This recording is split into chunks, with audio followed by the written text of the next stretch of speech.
Hello everyone, আশা করি তোমরা সবাই ভালো আছো। আজকে আমরা এই ভিডিওতে আলোচনা করব ইলাস্টিসিটি থেকে যেই বিষয়গুলো রয়েছে আমাদের সিলেবাসে সেই বিষয়গুলো, এবং সেই সঙ্গে বলে রাখি এই টপিকটা খুবই ইম্পর্টেন্ট। 9-10 ফিজিক্সেও এখান থেকে একটা না একটা কোশ্চেন দেখবেই তোমরা, এবং 11-12 ফিজিক্সেও এখান থেকে কিন্তু কোশ্চেন ছিল। তো বুঝতেই পারছো এবছরও কিন্তু একটা না একটা প্রশ্ন আসার সম্ভাবনা প্রবল এই ইলাস্টিসিটি টপিক থেকে, এবং এই টপিকটা কিন্তু খুবই সহজ। কেমিস্ট্রি স্টুডেন্ট যারা সেলফ প্রিপারেশন নিচ্ছ তাদেরকে বলবো এই টপিকটা কিন্তু ছাড়া যাবে না, ঠিক আছে? এই টপিকটা কিন্তু পড়তেই হবে। এখান থেকে যে নিউমেরিক্যালসগুলো রয়েছে সেগুলোও মোটামুটি সহজই, খুব একটা কঠিন কিছু নয়, আর এই টপিকটা সেই জন্যই পড়তে হবে। তো আমি এই ভিডিওতে আলোচনা করব যে এখান থেকে সিলেবাসে দেখি কি কি রয়েছে। Definition of the terms stress, strain, elastic limit, Hooke's law, moduli of elasticity. তো এখানে মডিউলাই অফ ইলাস্টিসিটি, মডিউলাই এই শব্দটা হচ্ছে প্লুরাল ফর্ম অফ মডিউলাস। তো আমাদের কয়েক রকমের মডিউলাস অফ ইলাস্টিসিটি রয়েছে, যেমন কি ইয়ং মডিউলাস রয়েছে, তারপর হচ্ছে বাল্ক মডিউলাস রয়েছে, রিজিডিটি বা শিয়ার মডিউলাস রয়েছে। তো এই যে বিভিন্ন ধরনের মডিউলাসগুলো রয়েছে তার করেসপন্ডিং যে ইলাস্টিসিটি অর্থাৎ মডিউলাস অফ ইলাস্টিসিটি বিভিন্ন ধরনের, সেই সবগুলো কিন্তু পড়তে হবে, ঠিক আছে? তো সিলেবাসের এই ছোট ছোট বিষয়গুলো খেয়াল করতে হবে। আর এই টপিকটা যেহেতু সহজ, এই টপিকটার থেকে দেখলাম যে যেই প্রশ্নটা আগের বছর 9-10-এ এসেছিল সেটা মানে পার্টিকুলারলি ডেফিনেটলি সিলেবাসে দেওয়া নেই, কিন্তু যদি কেউ এই টপিকগুলো পড়ে তার মধ্যে থেকে কিন্তু পড়ে যাচ্ছে। সুতরাং এই আলোচনাটার অর্থ হচ্ছে যখনই আমরা কোনো সহজ টপিক পড়ব বা কোনো থিওরি রিলেটেড টপিক পড়ব সিলেবাসের উপর বেস করে, তার আশেপাশে কিন্তু সিলেবাসে না থাকলেও একটু একটু করে সহজ জিনিসগুলো আমাদেরকে পড়ে নিতে হবে। খুব বেশি বা কঠিন কিছু সিলেবাসের বাইরে থেকে পড়ার দরকার নেই, একটু আধটু সহজ জিনিসগুলো আমাদেরকে কিন্তু দেখে নিতে হবে। আমি এই আলোচনাটা করলেই তোমরা ক্লিয়ার হয়ে যাবে যে আমি কি বলতে চাচ্ছি, যে একটু বাইরের জিনিসপত্র দেখা বা সিলেবাসের বাইরের জিনিসপত্র দেখা মানেটা কি, ঠিক আছে? তো চলো আলোচনা শুরু করা যাক। তো প্রথমেই আমাদেরকে জানতে হবে যে ইলাস্টিসিটি বা স্থিতিস্থাপকতা কাকে বলে। দেখো, স্থিতিস্থাপকতা হচ্ছে কোনো একটা বস্তুর যে মেটেরিয়াল সেটার হচ্ছে একটা ধর্ম, যেই ধর্মের জন্য সে কী করবে, তার যে অরিজিনাল যে শেপ, অরিজিনাল যে সাইজ সেটা ও ফিরে পেতে চাইবে। কেন ফিরে পেতে চাইবে? যখন আমরা কোনো একটা ডিফর্মিং ফোর্স দিয়ে ওর যে শেপ, ওর যে সাইজ সেটাকে চেঞ্জ করার চেষ্টা করব। মানে সিম্পলি বলতে গেলে একটা রাবার, একটা মোটা রাবারের কথা কল্পনা করো বা গার্ডারের কথা কল্পনা করো। এবার ওকে যদি আমরা দুই দিক থেকে ফোর্স অ্যাপ্লাই করে বড় করি, আবার যদি সেই ডিফর্মিং ফোর্সটা আমরা ছেড়ে দিই, ফোর্স অ্যাপ্লাই করা ছেড়ে দিই, তাহলে গার্ডারটা বা রাবারটা কী করবে, ওর আগের পজিশনে ফিরে আসবে। তো এই যে ধর্মটা সেটাই কিন্তু ইলাস্টিসিটি, ঠিক আছে? তো আমরা যদি বাংলায় বলি স্থিতিস্থাপকতা কাকে বলে, বাহ্যিক বল প্রয়োগ করে কোনো বস্তুর আকার বা আয়তন বা উভয়ই পরিবর্তনের চেষ্টা করা হলে বস্তুর যে ধর্মের ফলে এই পরিবর্তনের প্রচেষ্টা বাধাপ্রাপ্ত হয় এবং বাহ্যিক বল অপসারিত হলে বস্তু তার পূর্বের আকার বা আয়তন ফিরে পায়, সেই ধর্মকেই স্থিতিস্থাপকতা ধর্ম বলে। তো এখানে আমি কয়েকটা মেইন লাইন লিখে রেখেছি। Regain its original shape and size when deforming force have been removed. তো এই কথাগুলো মনে রাখলেই তোমরা সংজ্ঞাটা লিখতে পারবে। আমরা একটা ডিফর্মিং ফোর্স অ্যাপ্লাই করছি, এবং মনে করো এটা আমাদের একটা, মনে করো স্প্রিং মনে করো, তাহলে এই দুই দিক থেকে আমরা ডিফর্মিং ফোর্স অ্যাপ্লাই করলাম, ওর কি হয়ে যাবে, শেপ সাইজ চেঞ্জ হয়ে যাবে, তাই তো? আবার যখন ফোর্সটাকে আমরা সরিয়ে নিলাম ও আবার আগের মতো অবস্থায় ফিরে আসবে। তো এই যে ধর্মটা, এটাই হচ্ছে ইলাস্টিসিটি বা স্থিতিস্থাপকতা, ঠিক আছে? খুবই সহজ। এবার আমরা জানবো স্ট্রেস। স্ট্রেস এর বাংলা হচ্ছে পীড়ন, ঠিক আছে? স্ট্রেসের বাংলা হচ্ছে পীড়ন। পীড়ন কাকে বলে? স্ট্রেস হচ্ছে simply restoring force per unit area. এই যে রেস্টোরিং ফোর্সটার কথা বললাম, যেই ফোর্সটা বস্তুটার ডিফরমেশন ঘটাচ্ছে, বস্তুর যেরকম অবস্থা তার চেঞ্জ ঘটাচ্ছে, সেই ফোর্সটাই হচ্ছে ডিফর্মিং ফোর্স। তাহলে সেই কত ফোর্স অ্যাপ্লাই করছি পার ইউনিট এরিয়াতে, সেটাই হয়ে যাবে আমাদের স্ট্রেস। তাহলে স্ট্রেসকে লিখতে পারি আমরা, স্ট্রেসকে লিখতে পারি deforming force, deforming force by area. ঠিক আছে, মানে F divided by A. Force per unit area হচ্ছে আমাদের স্ট্রেস। তাহলে এটার ইউনিট কি হবে? দেখো, প্রত্যেকটা ফিজিক্সের ক্ষেত্রে কিন্তু এগুলো খুব ইম্পর্টেন্ট। ইউনিট ডাইমেনশন কোন সময় কোনটার দিয়ে দেবে সেটা কিন্তু আমরা কিছুই জানি না। যেমন এই টপিকটার থেকে 11-12 প্রশ্নে এসেছিল কোএফিসিয়েন্ট, সরি এই টপিক না, তার পরের থেকে, যে dimension of coefficient of viscosity, মানে ইটা। তো যা কিছু কিন্তু দিয়ে দিতে পারে, যা কিছুর ডাইমেনশন দিয়ে দিতে পারে, যা কিছুর ইউনিট দিতে পারে। ইউনিট আর ডাইমেনশন থেকে প্রশ্ন থাকবেই একটা না একটা। তো সেটা কোথার থেকে দিবে, কোন চ্যাপ্টার থেকে দেবে, আমরা কিছুই জানি না, সুতরাং আমাদেরকে জেনে রাখতে হবে। তো এই স্ট্রেসের আমরা যদি ইউনিট বের করতে চাই, তাহলে ফোর্সের ইউনিট কি? ফোর্সের এসআই ইউনিট হচ্ছে নিউটন, এরিয়ার ইউনিট হচ্ছে মিটার স্কোয়ার, তাহলে নিউটন পার মিটার স্কোয়ার। একই রকমভাবে আমরা যদি এর মাত্রা বের করার চেষ্টা করি,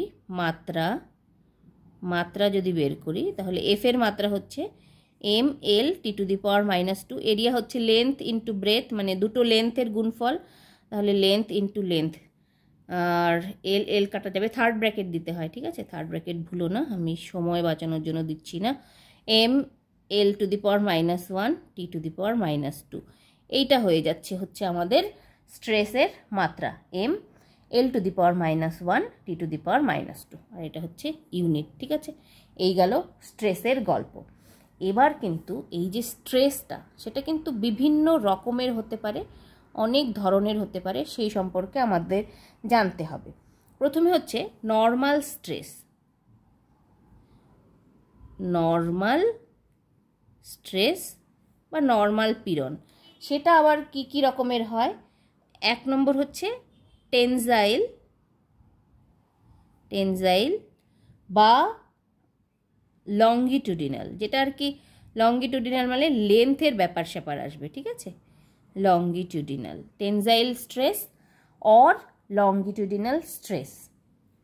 তাহলে এই টেনজাইল বা লঙ্গিটুডিনাল স্ট্রেস, সেটাকে আমরা কিভাবে লিখতে পারি? মনে করো এইটা একটা বডি, এবার একে উভয় দিক থেকে একটা ডিফর্মিং ফোর্স অ্যাপ্লাই করা হয়েছে, এরকম চেঞ্জ হয়ে গেছে ওর শেপ।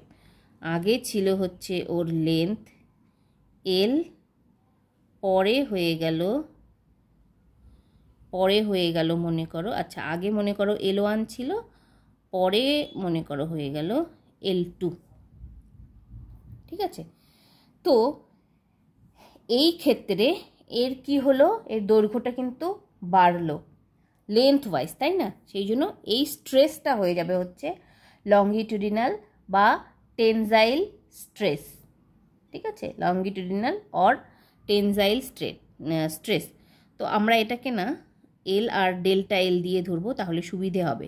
মনে করি ওর আগে লেন্থ ছিল এল এবং এখন লেন্থ বেড়ে হয়েছে ডেল্টা এল, এই ডেল্টা এল পরিমাণ বাড়লো, তাহলে টোটাল লেন্থটা হয়ে যাবে এল প্লাস ডেল্টা এল। ওর এখনকার যে টোটাল লেন্থ সেটা হয়ে যাবে এল প্লাস ডেল্টা এল।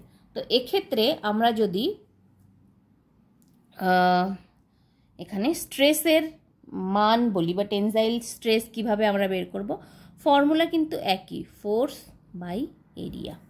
ঠিক আছে, এফ বাই এ, এই ফর্মুলাটা কিন্তু মনে রাখতে হবে। এবার এটারই একটা অপোজিট সেন্সে আমরা আলোচনা করতে পারি, কম্প্রেসিভ স্ট্রেস। এটা হচ্ছে লঙ্গিটুডিনাল বা টেনজাইল, আরেকটা আমরা বলতে পারি কম্প্রেসিভ স্ট্রেস। সেটা আবার কেমন?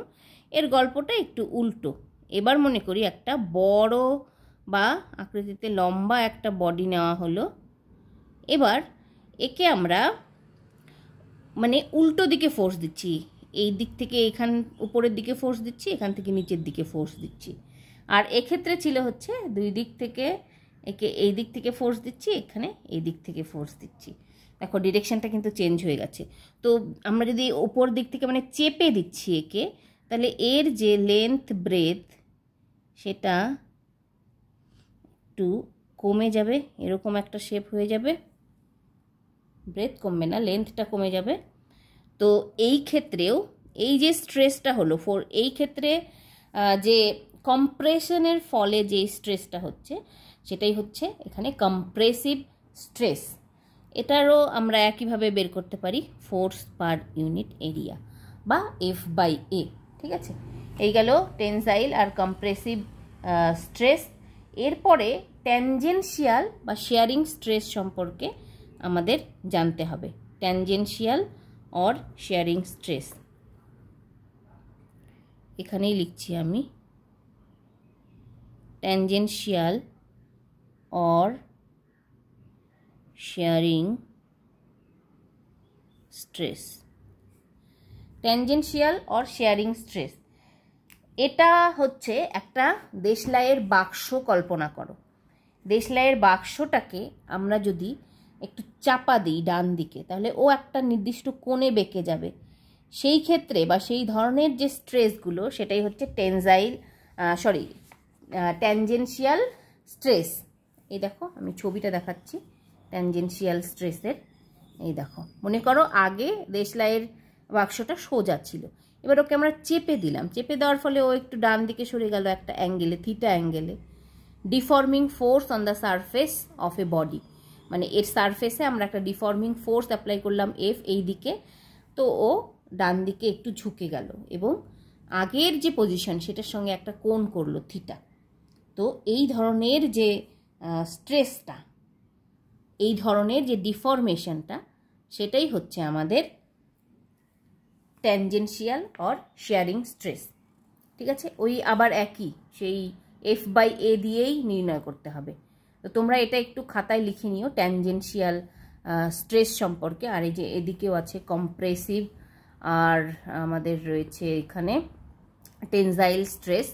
একটাতে লেন্থটা বাড়বে আর একটাতে লেন্থটা কমে যাবে। কম্প্রেস করা হলে কি হয়, কম্প্রেস করা হলে কমে যায়। তো এখানে দেখো, এখানে হাইড্রোলিক স্ট্রেস বা বাল্ক স্ট্রেস, তো এই শুধু টার্মগুলো তোমরা লিখে রেখো, আর এই ডিটেলস ছবি টবির প্রয়োজন নেই, জাস্ট মনে রেখো, গল্পটা মনে রেখো যে কখন কি হচ্ছে। এই বাল্ক স্ট্রেসটা মেইনলি ভলিউমের সঙ্গে রিলেটেড। এখানে দেখো এই যে আগের ভলিউম ডট ডট যে দেওয়া, এটা হচ্ছে ওর আগের শেপ, মানে বডিজ আউটসাইড দ্য ফ্লুইড। ঠিক আছে, মানে হাইড্রোলিক স্ট্রেস বা বাল্ক স্ট্রেস কখন আমাদের গল্পে আসবে, যখন if a body is subjected to a uniform force from all sides, then the corresponding stress is called hydraulic stress।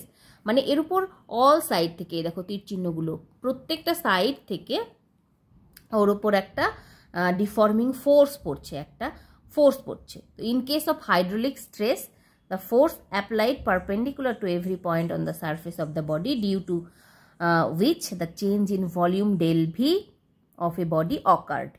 এই হলো বডির অরিজিনাল শেপ বা আগের শেপ। তো এটার চারিদিক থেকে ফোর্স দেওয়া হচ্ছে, ফোর্স দেওয়ার ফলে কি হচ্ছে, এর শেপটা চেঞ্জ হয়ে ছোট হয়ে যাচ্ছে। এই হলো বডির আগেকার শেপ। একই রকমভাবে চারিদিক থেকে ফোর্স দেওয়া হচ্ছে, তারপরে এই দেখো বডিটা ছোট হয়ে গেছে। ঠিক আছে, এই ডট ডট লাইনটা হচ্ছে এটার অরিজিনাল ভলিউম, আর ডটের ছাড়া লাইনটা এটার হচ্ছে ফাইনাল ভলিউম আর কি। চেঞ্জ ইন ভলিউম তাহলে অরিজিনাল থেকে ফাইনালটা বিয়োগ করলেই পাওয়া যাবে। এক্ষেত্রেও মেজারের যে ফর্মুলাটা সেটা একই হবে, ফোর্স বাই এরিয়া। এটা কিন্তু মনে রাখতে হবে। এই হাইড্রোলিক স্ট্রেসটা আবার ভলিউমেট্রিক স্ট্রেস হিসেবেও পরিচিত। The effect of stress to produce distortion or change in size, volume and shape, that is configuration of the body. তো এই পয়েন্টগুলো তোমরা তোমাদের মতো করে খাতা কলমে লিখে নিও। চলো এবার আমরা চলে যাব হচ্ছে স্ট্রেসের গল্প হয়ে গেল, স্ট্রেস কত রকমের সেই গল্পগুলো হয়ে গেল। আমি কিন্তু প্রত্যেকটা স্ট্রেস আলোচনা করে দিলাম। ঠিক আছে, তোমরা তোমাদের মতো করে কিন্তু অবশ্যই লিখে নেবে। আদারওয়াইজ গুলিয়ে ফেলবে পরে এবং ভুলে যাবে। আর আমাদের যে ছায়া প্রকাশনীর বই বলো, আমাদের ওয়েস্ট বেঙ্গলের যে বাংলা মিডিয়ামের বইগুলো, সেই বইগুলোও কিন্তু যথেষ্ট ভালো, যথেষ্ট ইন ডিটেলসে দেওয়া আছে, মানে অতটা লাগবেও না, এত এত ডিটেলসে দেওয়া আছে। তো তোমরা যখন সেই বইগুলো পড়বে একটু মানে সিলেবাস থেকে রিলেট করে করে পড়বে, ঠিক আছে? ওই বইগুলো কিন্তু যথেষ্ট ভালো, অনেক ডিটেলসে দেওয়া থাকে, কেননা ওগুলো জয়েন্ট এন্ট্রান্স বলো, জেই অ্যাডভান্স বলো, নিট বলো, প্রত্যেকটা কিছুর জন্য একসঙ্গে তৈরি করা থাকে। তো সেই জন্য অনেক কিছু একসঙ্গে দেওয়া থাকে। এবার আমরা আলোচনা করব স্ট্রেইন, ঠিক আছে? স্ট্রেইনটা আলোচনা করছি। স্ট্রেস হয়ে গেল, স্ট্রেইনটা আর কিছুই না, ওই যে আমরা ডিফর্মিং ফোর্সটা যে অ্যাপ্লাই করলাম বডির ওপরে, ঠিক আছে? এবার কি হবে, বডিটার তাহলে শেপটা চেঞ্জ হয়ে যাবে, বডিটার সাইজও চেঞ্জ হয়ে যাবে। তাহলে ওই যে চেঞ্জগুলো হলো সেগুলোরই হচ্ছে ratio strain. The ratio of the change in configuration of the body to the original configuration of the body is called strain. তো অত বেশি কিছু গল্প টল্প অত মনে রাখার দরকার নেই, শুধু স্ট্রেইনের যে ফর্মুলাটা, মানে এই যেটা লিখছি আমি, সেটা মনে রাখবে শুধু। Strain is equals to change, ওপরে হবে হচ্ছে change in configuration, change in configuration by original configuration, change in configuration by original configuration, ঠিক আছে? তার মানে গল্পটা হচ্ছে, এই স্ট্রেইনের যদি বাংলা নামটা মনে রাখো তাহলেই মনে রাখতে পারবে। মানে স্ট্রেইনের বাংলা নাম হচ্ছে বিকৃতি, এটা পীড়ন আর এটা বিকৃতি, ঠিক আছে? স্ট্রেস মানে হচ্ছে পীড়ন, স্ট্রেইন মানে হচ্ছে বিকৃতি। ঠিক বলছি তো? আমি আবার উল্টো পাল্টা বলছি না তো? কেননা দেখো, প্রত্যেকেরই এই বাংলা এবং ইংলিশ টার্ম নিয়ে কিন্তু আশা করি যারা আর কি অনার্সে পড়েছো তাদের কিন্তু অবশ্যই কনফিউশন থাকবে। হ্যাঁ, স্ট্রেসটা হয়তো পীড়ন। আচ্ছা, বিকৃতির সংজ্ঞাটা তাহলে কিভাবে দিব? স্ট্রেইনের সংজ্ঞাটা, বাহ্যিক বলের ক্রিয়ায় বস্তুর বিভিন্ন অংশের মধ্যে আপেক্ষিক সরণ ঘটে, ফলে ওর আকার ও আয়তনের পরিবর্তন হয়। এই পরিবর্তন ও প্রাথমিক মানের অনুপাতকে বিকৃতি বলা হয়। তাহলে স্ট্রেইনটা আর কিছুই না, change in configuration by original configuration, এটাই হচ্ছে আমাদের বিকৃতির সংজ্ঞা। বিকৃতি, তাহলে আমরা যদি এই সমস্ত যে আলোচনা করলাম, আচ্ছা লংগিটিউডিনাল স্ট্রেইন থেকে শুরু করি তাহলেই হয়ে যাবে। এবার স্ট্রেইনের মধ্যেও কিন্তু কিছু কিছু স্ট্রেইন সম্পর্কে জানতে হবে। প্রথমটা হচ্ছে লংগিটিউডিনাল স্ট্রেইন।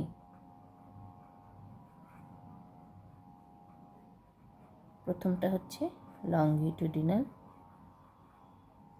স্ট্রেইন। আবারও ওই লংগিটিউডিনাল মানে কি, ওই লেন্থের গল্প আসবে, ঠিক আছে? যেখানে লংগিটিউডিনাল দেখবে সেখানেই কিন্তু লেন্থের গল্প আসবে। তাহলে এই যে ছবিটা আমরা এদিকে এঁকেছি, এর চেঞ্জ কতটা হলো? লেন্থের ডেল্টা এল চেঞ্জ হলো। আগে কতটা ছিল? লেন্থ এল।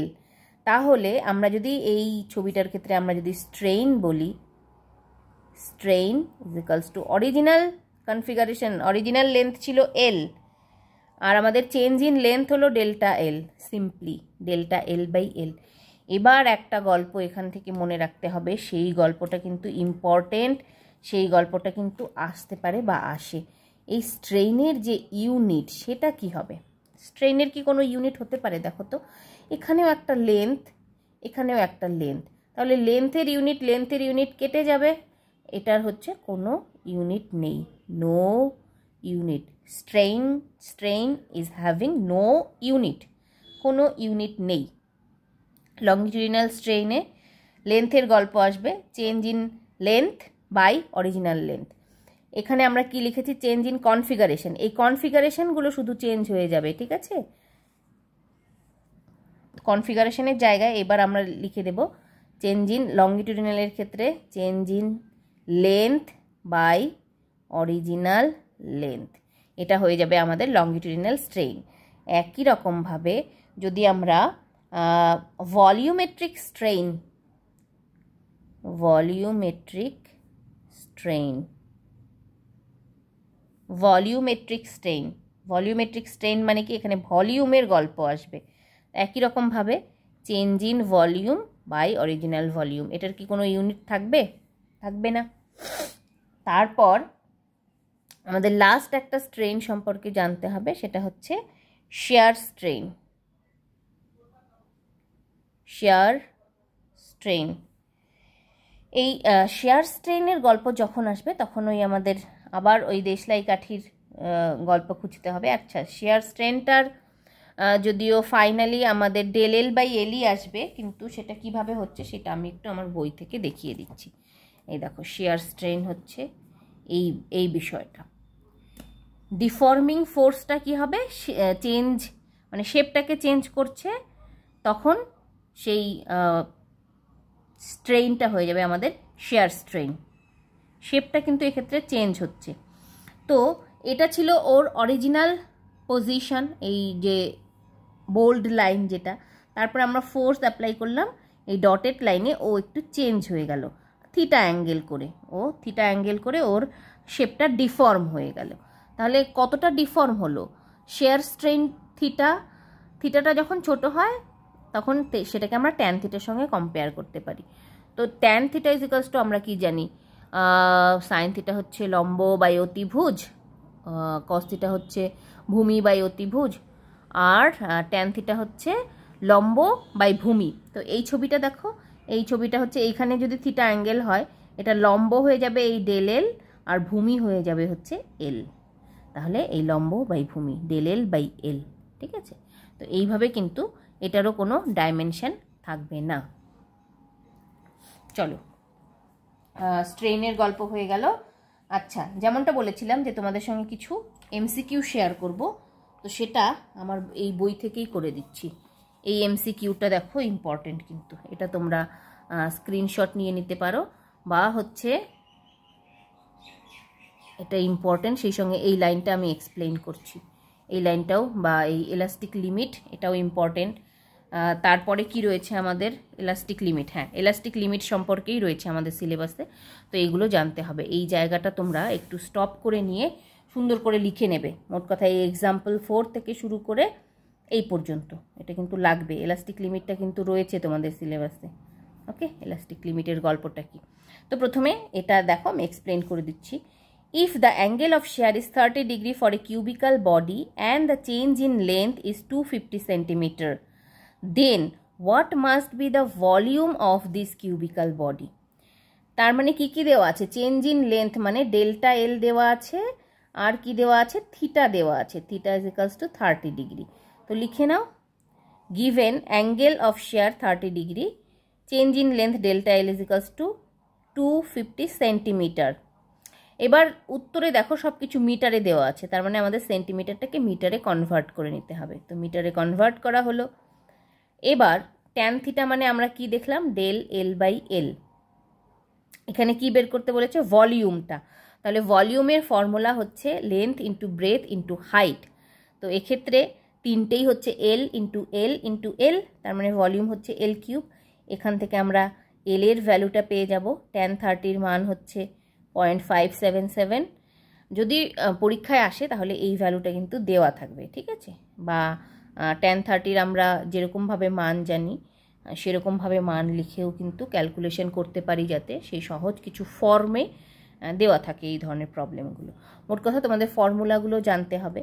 তাহলে একটা ফর্মুলা জানলে V is equals to L cube, আর হচ্ছে এখান থেকে এলটা বের করব, তারপরেই কিন্তু ভলিউমটা বের করে নিতে পারবো।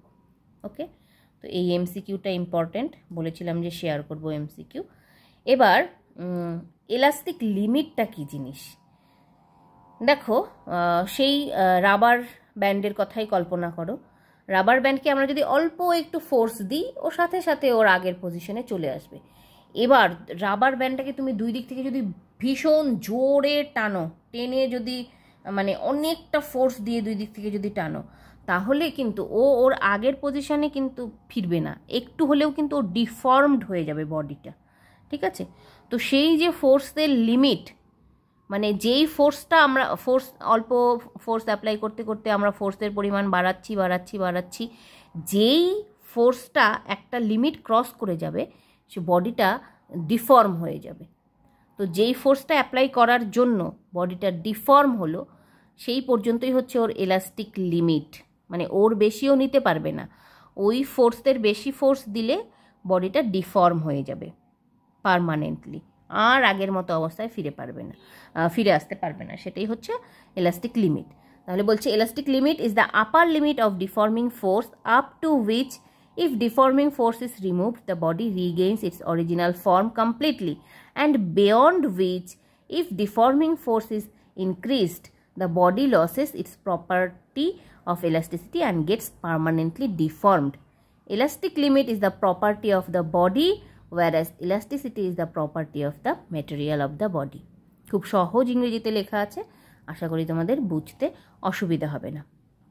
আমি আবারও বলে দিচ্ছি, এলাস্টিক লিমিটটা হচ্ছে মানে সেই এলাস্টিক লিমিটটা হচ্ছে ওই ডিফর্মিং ফোর্সটা যে আমরা অ্যাপ্লাই করছি দুই দিক থেকে রাবার ব্যান্ডের ওপরে, তাহলে আমরা অল্প যদি ফোর্স দিই ও ইমিডিয়েটলি আগের পজিশনে ফিরে আসবে। এরকম অল্প অল্প অল্প করে বাড়াতে থাকি আমরা যদি ফোর্স, একটা সময় পরে দেখা যাবে যে নির্দিষ্ট একটা ভ্যালু পর্যন্ত ও ঠিকঠাক ফিরে আসতে পারছে, কিন্তু একটা নির্দিষ্ট ভ্যালুর ওপরে যদি আমরা ফোর্স দিই তাহলে ওর বডিটা ডিফর্ম হয়ে যাচ্ছে একটু হলেও, সেই ফোর্সটাই হচ্ছে ওর এলাস্টিক লিমিট। বোঝা গেল? এলাস্টিক লিমিট হয়ে গেল, একটা ভালো সুন্দর এমসিকিউ দেখালাম। আচ্ছা, নেক্সট কি আছে আমাদের সিলেবাসে? Next elastic limit, strain, elastic limit, Hooke's law. আচ্ছা, হুকস লটাও আমি এই বই থেকেই দেখিয়ে দিচ্ছি। হুকস ল হচ্ছে হুকের সূত্র, বাংলাতে আমরা বলি হুকের সূত্র, যেটার বাংলা সংজ্ঞাটা হচ্ছে স্থিতিস্থাপক সীমার মধ্যে পীড়ন ও বিকৃতি পরস্পরের সমানুপাতিক। সুতরাং পীড়ন বাই বিকৃতি হচ্ছে ধ্রুবক, সেই ধ্রুবককে আমরা বলি হচ্ছে মডিউলাস অফ এলাস্টিসিটি। ঠিক আছে, এই দেখো এলাস্টিক লিমিটের মধ্যে stress is proportional to strain, মানে স্থিতিস্থাপক সীমার মধ্যে পীড়ন আর বিকৃতি পরস্পরের সমানুপাতিক। তাহলে এই পীড়ন আর বিকৃতিকে সমান করার জন্য আমাদের একটা সমানুপাতি ধ্রুবক নিয়ে আসতে হবে। এই সমানুপাতি ধ্রুবকটা এখানে ই লিখেছে, তাহলে সেই সমানুপাতি ধ্রুবক সমান সমান আমরা কি লিখতে পারি? Stress by strain. তাহলে স্ট্রেস বাই স্ট্রেইন হয়ে গেল হচ্ছে সমানুপাতি ধ্রুবক।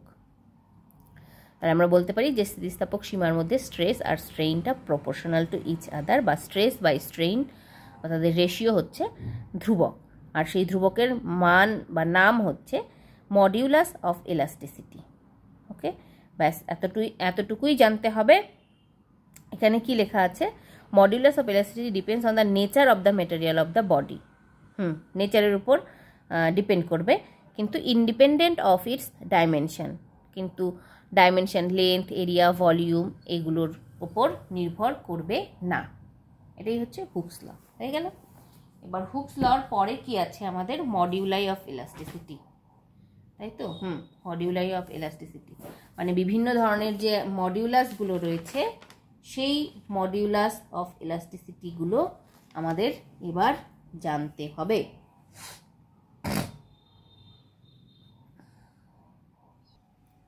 হুকস ল আমরা দেখে নিলাম। হুকস ল কি দেখলাম? যে স্থিতিস্থাপক সীমার মধ্যে পীড়ন আর বিকৃতি পরস্পরের সমানুপাতিক। লিখে দিই, পীড়ন সমানুপাতিক বিকৃতি, বা পীড়ন বাই বিকৃতি ইজ ইকুয়ালস টু ধ্রুবক। চলো এবার আমরা জেনে নেব এই মডিউলাই অফ ইলাস্টিসিটি, মানে বিভিন্ন ধরনের যে মডিউলাস অফ ইলাস্টিসিটি রয়েছে সেটা। তো প্রথমেই আমাদেরকে জানতে হবে, খুব খুব খুব ইম্পর্টেন্ট, ইয়ং মডিউলাস। ঠিক আছে, ইয়ং মডিউলাস সম্পর্কে। আর ইয়ংস মডিউলাস, ইয়ংস মডিউলাস কি? ইয়ংস মডিউলাস হচ্ছে, আমরা এটাকে ওয়াই দিয়ে লিখি, longitudinal stress, longitudinal stress by longitudinal strain. মনে রাখতে হবে এই যে মডিউলাস বা ধ্রুবকগুলো আসবে সেই সবগুলোই হচ্ছে আমাদের এই stress by strain, stress by strain is equals to modulus of elasticity. ঠিক আছে, এখানে 3 রকমের আসবে। একটা হচ্ছে ইয়ং মডিউলাস। ইয়ং মডিউলাস হচ্ছে লেন্থের গল্প, longitudinal stress divided by longitudinal strain. এবার ইয়ং মডিউলাস সম্পর্কে আরেকটু কিছু জানতে হবে। দেখো, স্ট্রেসের ফর্মুলা আমরা কি দেখেছিলাম? স্ট্রেস হচ্ছে ফোর্স পার ইউনিট এরিয়া। আর স্ট্রেইন কি দেখেছিলাম? Change in length by original length.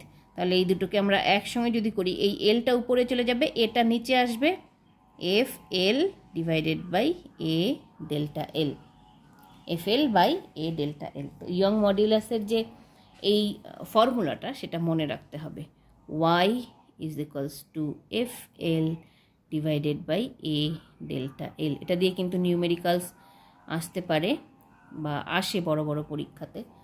এই ফর্মুলাটা অবশ্যই মনে রাখতে হবে। এবার গেল হচ্ছে ইয়ং মডিউলাসের গল্প চলে গেল। এবার হচ্ছে বাল্ক মডিউলাস। আচ্ছা, এখান থেকে আরেকটা জিনিস বলে দিই, এই এফ ডিভাইডেড বাই ডেল্টা এলকে আবার কে বলে বা ফোর্স কনস্ট্যান্ট বলে, ফোর্স কনস্ট্যান্ট বলে, ফোর্স কনস্ট্যান্টও বলা হয়। আচ্ছা, এটা গেল 1 নম্বর মডিউলাস অফ ইলাস্টিসিটি। 2 নম্বর হচ্ছে bulk modulus of elasticity, bulk modulus of elasticity. Bulk modulus of ইলাস্টিসিটিটা কি? এটা হচ্ছে এটাকে আমরা বি দিয়ে লিখি। এটা সমান সমান normal stress, normal stress by volumetric strain, normal stress by volumetric strain. তো নর্মাল স্ট্রেসের ফর্মুলা আবার একই রকমভাবে F by A, volumetric strain মানে ডেল্টা ভি বাই ভি। তাহলে আমরা লিখতে পারি F V by A delta V. এরকম করে বাল্ক মডিউলাস আসবে। এরপরে 3 নম্বরে হচ্ছে modulus of rigidity or shear modulus. Rigidity, rigidity, modulus of rigidity or shear modulus। এটা কি? এটা হচ্ছে tangential stress by shear strain. এটাকে আমরা কখনো জি বা এটা দিয়ে লিখি, tangential stress divided by shear strain. তো শেয়ার স্ট্রেস স্ট্রেইনের আমরা ফর্মুলা দেখে নিয়েছি আগে, হচ্ছে এফ বাই এ। স্ট্রেস তো এফ বাই এ হবে, আর স্ট্রেইন তোমার এখানে হবে ডেল্টা এল বাই এল। একই রকম এটার সঙ্গে মিল রেখে আসবে, জি ইজ ইকুয়ালস টু। ঠিক আছে, এবার এই তিনটার যে রিলেশন সেটা আমাদেরকে একটু জানতে হবে। জি বি আর আচ্ছা, বাল্ক মডিউলাসকে আমরা কে দিয়েও লিখতে পারি বা বি দিয়েও লিখতে পারি। আর normal modulus of elasticity, modulus of elasticity কে আমরা ই দিয়ে লিখতে পারি। ঠিক আছে, তাহলে মডিউলাস অফ ইলাস্টিসিটিকে যদি আমরা ই দিয়ে লিখি, মডিউলাস অফ রিজিডিটিকে যদি জি দিয়ে লিখি, বাল্ক মডিউলাস কে যদি আমরা কে দিয়ে লিখি, পয়জনস রেশিও কে যদি আমরা মিউ দিয়ে লিখি, ঠিক আছে। এবার এগুলোর মধ্যে রিলেশন জানার আগে আমাদেরকে পয়জনস রেশিওটা জানতে হবে। পয়জনস রেশিওটা কী জিনিস এবং সেটা কিন্তু ইম্পর্টেন্ট, ঠিক আছে। তো এখানে আলোচনা করি পয়জনস রেশিও। পয়জনস রেশিও হচ্ছে lateral strain divided by longitudinal strain. Poisson's ratio হচ্ছে lateral strain by longitudinal strain, মানে দুটো স্ট্রেইনের রেশিও। তো দুটো স্ট্রেইন বা দুটো সেম কোয়ান্টিটির যখন রেশিও করা হয় তখন সেটা কিন্তু কোনো ইউনিট এবং কোনো ডাইমেনশন থাকে না, ঠিক আছে। আমি এই ব্যাপারটা আরেকটু বুঝিয়ে দিচ্ছি ছবির সাহায্যে। এই দেখো, এই একটা ছবি, মনে করো এই একটা প্রথমে একটা বডি ছিল যেটা হচ্ছে ফিল লাইন বা বোল্ড লাইন, তারপরে ডিফর্মেশন ফোর্স দিয়ে সেটাকে সেই ডিফর্ম করা হয়েছে। তো এই ডটেড লাইনটা হচ্ছে ওর ডিফর্মড শেপ। তাহলে লেন্থটা কতটা চেঞ্জ হয়েছে, ডেল্টা এল, আগে কতটা ছিল এল, এবং ব্রেথ বা ল্যাটারালি কতটা চেঞ্জ হয়েছে, লংগিটিউডিনাল তো বুঝলাম, লংগিটিউডিনাল চেঞ্জ হয়েছে হচ্ছে ডেল্টা এল। ল্যাটারালি কতটা চেঞ্জ হয়েছে, ল্যাটারালি আগে ছিল ডি, তারপরে চেঞ্জ হয়েছে হচ্ছে ডেল্টা ডি। তাহলে ডেল্টা ডি চেঞ্জ হলে লাস্ট যে বা ফাইনাল যে ওর ল্যাটারাল ডায়ামিটার বলতে পারি বা ল্যাটারাল লেন্থ বলতে পারি সেটা হচ্ছে ডি মাইনাস ডেল্টা ডি, ঠিক আছে। তো পয়জনস রেশিও আমরা কি দেখলাম যে lateral strain by longitudinal strain, তার মানে minus delta D by D, আর ল্যাটারাল হচ্ছে ডেল্টা এল বাই এল। তাহলে এটাকে ক্যালকুলেট করে তার আগে নেগেটিভ চিহ্নটা কেন বসিয়েছে ল্যাটারাল স্ট্রেইনের আগে, বলেছে negative sign indicates that longitudinal and lateral strain are in opposite sense. It has no unit and dimensions. মানে দুটোর যে ডিরেকশন বা দুটোর যে সেন্স সেটা হচ্ছে অপোজিট, একটা ল্যাটারালি চেঞ্জ হচ্ছে আর একটা লংগিটিউডিনালি চেঞ্জ হচ্ছে। আর এখান থেকে মনে রাখতে হবে তোমাদের এই যে সিগমার যে ভ্যালুটা সেটা দেখবে বইতেও পেয়ে যাবে। তো পয়জনস এখানে সিগমা দিয়ে লিখেছে, আমরা মিউ দিয়েও লিখতে পারি, ঠিক আছে। তো এই ভ্যালুটা মনে রাখতে হবে, -1 to ½ ফর থিওরিটিক্যাল পারপাস, আর ফর প্র্যাকটিক্যাল পারপাস হচ্ছে 0 to +½ ওকে। থিওরিটিক্যাল এবং প্র্যাকটিক্যাল ওর যে ভ্যালুটা সেটা কখনো কখনো লিখতে বলে। এবার তাহলে লাস্ট হচ্ছে এদের রিলেশন ই, কে, জি আর পয়জনস রেশিও, এদের যে তিনটে রিলেশন সেটাও আমি এখান থেকেই শেয়ার করে দিচ্ছি, তোমরা লিখে নিও। এই হচ্ছে ওদের রিলেশনগুলো, এগুলোও মোটামুটি ইম্পর্টেন্ট আছে, বিশেষ করে যারা 11-12-এর প্রিপারেশন নিচ্ছ ফিজিক্সের তাদের জন্য ইম্পর্টেন্ট আছে। আর 9-10-এর জন্য জাস্ট লিখে রেখো, এত হায়ার লেভেলে নাও জিজ্ঞাসা করতে পারে, তবুও এই তিনটে তৈরি করতে তো খুব একটা সময় লাগবে না, জাস্ট দেখে নিও একবার করে এই বিষয়টা। এখান থেকে মোটামুটি এতটুকু এই বিষয়টা, ওকে। তো আমরা মোটামুটি সমস্ত কিছু আলোচনা করে নিলাম, stress, strain, elastic limit, Hooke's law, moduli of elasticity. এবার দেখি এই টপিক থেকে 2016-তে কী প্রশ্ন ছিল। এখানে বলেছে ধাতব দণ্ডের মাত্রাহীন একটি স্থিতিস্থাপক ধ্রুবক, তার মানে ওই মডিউলাস অফ এলাস্টিসিটি আমরা যে পড়ছিলাম সেক্ষেত্রে মাত্রাহীন কোনটা।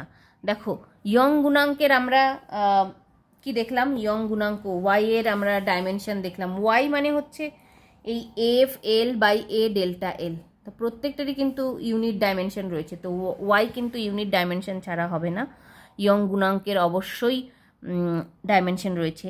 দৃঢ়তা গুণাঙ্ক বা রিজিডিটি মডিউলাস সেটারও দেখেছি, বক্রতা ভ্রামক তো অন্য জায়গায় চলে গেল, অন্য চ্যাপ্টারের বক্রতা ভ্রামক।